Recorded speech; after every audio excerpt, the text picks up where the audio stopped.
recognized the Bible verse, but something felt different about reading it again at the CIA, though I wasn't quite sure why. I was too busy processing the words to notice a person approaching until she was standing next to me. "Hi, you must be Cindy," the woman said. She introduced herself and I shook her hand, perhaps, in my relief, a little more enthusiastically than I normally would have.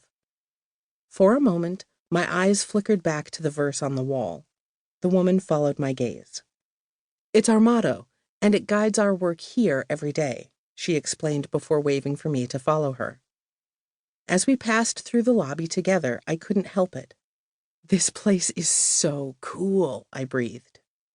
The corners of her mouth turned up in a smile. "Yes, I suppose it is." I would like to be able to tell you my job there as an intelligence analyst was like being the American version of James Bond, if only because it sounds really exciting. Hollywood's description of the spy life involves a lot of blowing things up and daring fistfights with villains on top of moving vehicles. My job was not like that. But still, it was, as I had predicted that first day, so cool, because the heart of the job was important. I was discovering the truth. As an intelligence analyst at the CIA, I was responsible for keeping senior American government officials informed about current, fast-moving events happening all around the world. I looked at things like wars in other countries, terrorist attacks, and what policies foreign governments were making that might affect the U.S. To do this, I had to comb through information, or intelligence, that constantly poured in from many kinds of sources every single day. Some of that intelligence was from human assets in other countries, people the CIA has recruited to collect information, or from satellite imagery or electronically gathered information, like intercepted emails and phone calls. But some of our biggest sources of information came from things anyone could find online, like news reports, academic studies, and even social media. Maybe that comes as a surprise, but think about it. People put their whole lives on the internet. Foreign politicians have social media accounts where they post about what they are doing or where they are going. Governments publish reports about their work, and investigative journalists constantly publish breaking news stories about events all over the world faster than most intelligence collection platforms can pick up and process the information. With all that information available to analysts, collecting intelligence is a little like fishing sometimes. We cast our line into the water and hope that eventually we will feel a tug at the end of it.